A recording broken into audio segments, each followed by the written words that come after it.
বিধানসভা নির্বাচনে ভরাডুবির জন্য যাবতীয় দায় অভিষেক বন্দ্যোপাধ্যায়ের উপর চাপালেন তৃণমূল সাংসদ কল্যাণ বন্দ্যোপাধ্যায়।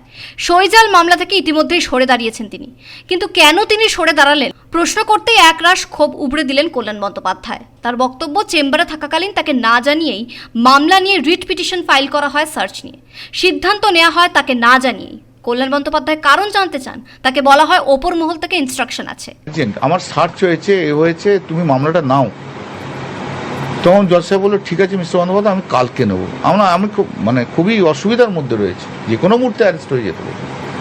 বলো আমি কালকে নেব, তুমি সকালে এসো, মামলা কালকে আমি নেব। এবারে আমি এখানে চেম্বারে বসে আছি, বেলা 12:30টার সময় একজন লয়ারকে পাঠিয়েছে, আগে সঞ্জয় বসুর সঙ্গে ছিল অ্যাকুইলার। সে এসে বলে একটা রিট পিটিশন ফাইল হয়েছে সার্চ নিয়ে, সার্চ অ্যান্ড তোমরা রিট পিটিশন সার্চ নিয়ে ফাইল করলে, আর সার্চটা তো আমার subject matter of the criminal division.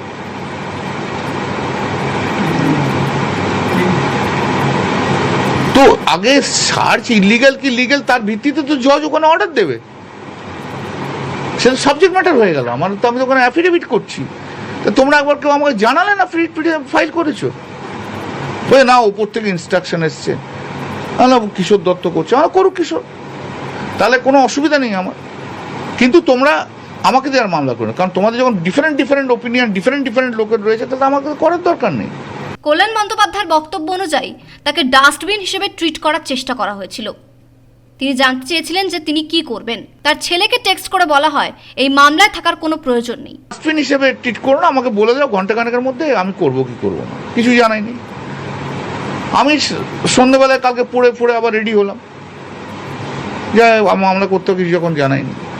রাত্রি 12:30টার সময় আমার ছেলেকে টেক্সট করে বলেছে যে আমাকে থাকার দরকার নেই, অয়ন ভরচার্জ থাকবে। তো আমি মামলা ছেড়ে দিয়েছি, এত জুনিয়র ছেলেরা থাকবে। অভিষেককে নিয়ে দলের অন্দরে মতানৈক্য ছিল, এবার সরব হলেন কল্যাণ বন্দ্যোপাধ্যায়ও। অ্যারোগ্যান্সের কি আছে? শিক্ষা পায় না, সময় থেকে শিক্ষা পেল না। আমি তো ক্যামাক স্ট্রিটের এমপ্লয়ি নই। আজকে বুঝতে হবে যে ওর জন্য দলটা সর্বনাশ হয়েছে, সেটা যদি না বোঝে তাহলে আর কিছু করার নেই। ওর অ্যাটিটিউড, ওর অ্যারোগেন্স, আমি হচ্ছে পশ্চিমবাংলার নাম্বার 1 সৎ পলিটিশিয়ান, আমি বলে দিলাম।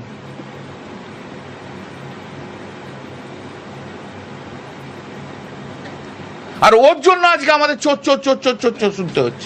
কল্যাণ বন্দ্যোপাধ্যায়ের বক্তব্য অনুযায়ী সময় থেকে শিক্ষা নেননি অভিষেক বন্দ্যোপাধ্যায়। ব্যুরো রিপোর্ট, পূবের কলম ডিজিটাল।